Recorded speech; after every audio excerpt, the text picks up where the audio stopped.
Dan pemirsa, untuk mengetahui hasil apa yang didapat dari pertemuan para menteri dengan Presiden Prabowo Subianto, saat ini kita terhubung dengan rekan Raisa Oktaviani di Istana Merdeka Jakarta.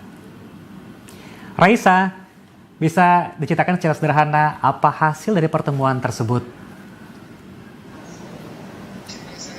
Iya, Jamie dan juga pemirsa, sekitar pukul 14 waktu Indonesia Barat tadi memang ada agenda rapat terbatas yang dihadiri oleh sejumlah menteri. Tadi kami pantau ada Menteri ESDM Bahlil Lahadalia, kemudian juga Menteri Investasi atau Kepala BKPM Rosan Roslani dan juga sejumlah menteri Kabinet Merah Putih lainnya yang turut hadir.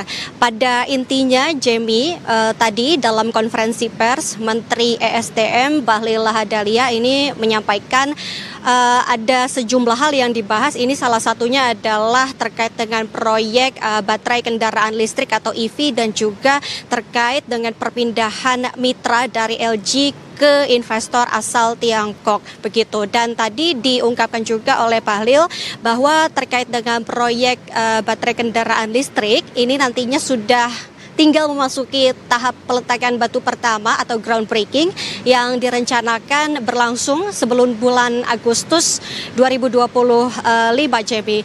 Namun tadi ada sejumlah hal lain yang disampaikan oleh Bahlil, salah satunya menegaskan pemerintah Indonesia ini menegaskan sudah memutus atau mengakhiri hubungan kerjasama dengan LG Energy Solution setelah melakukan negosiasi selama 5 tahun, kemudian juga sudah mengganti mitranya ini menjadi investor asal Tiongkok yaitu Huayou. Dan tadi juga sebenarnya sudah diungkapkan alasan terkait dengan perpindahan mitra dari LG ke Huayou.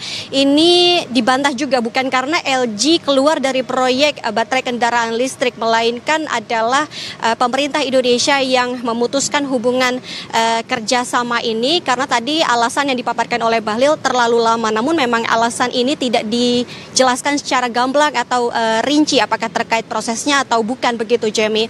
Namun tadi yang diungkapkan adalah bahwa untuk perpindahan kemitraan ini sebenarnya merupakan hal yang wajar khususnya di dalam dunia investasi. Kemudian Jamie, bisa kami informasikan bahwa meskipun kemitraan terkait dengan proyek baterai kendaraan listrik ini sudah berpindah dari LG ke Huayou, namun besaran proyek atau nilai investasinya ini tetap 9,8 miliar US dollar atau kalau kami konversikan ke rupiah ini sekitar 164 triliun. Dan kemudian dari total investasi sebesar 9,8 US dollar, 1,2 miliar US dollar ini sebenarnya sudah direalisasikan oleh pihak LG Energy Solution. Dan untuk sisanya sekitar 8 miliar US dollar ini nantinya akan diambil alih oleh Huayou dan bahkan tadi memang ada rencana dari investor Tiongkok Huayou akan memperluas investasinya ini bisa mencapai 20 miliar US dollar di Indonesia ke masa mendatang begitu. Dan juga bisa kami informasikan tadi selain ada pernyataan dari Menteri ESDM, tentunya Menteri Investasi sekaligus Kepala BPI Danantara Rosan Roslani ini juga menekankan dalam proyek ini tentunya peran dari Danantara sangat penting begitu ya, khususnya kalau dilihat dari segi penciptaan lapangan kerja, kemudian juga return dan juga khususnya adalah dampak perekonomian Indonesia ke depannya. Jadi ini adalah peran Danantara yang sangat dibutuhkan khususnya di dalam proyek baterai kendaraan listrik atau EV ini, dan tentunya melalui keterlibatan baik dari perusahaan terbesar baterai kendaraan listrik ataupun juga dari investor asal Tiongkok yaitu Huayou ini yang nantinya akan mengelola ekosistem dari tambang hingga produksi baterai.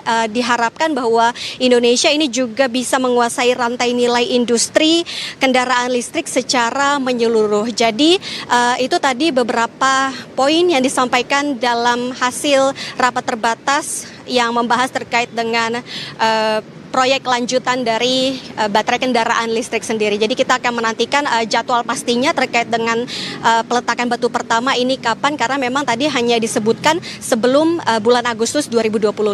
Jamie. Baik. Raisa Oktaviani melaporkan langsung dari kawasan Istana Negara Jakarta. Terima kasih. Selamat bertugas kembali.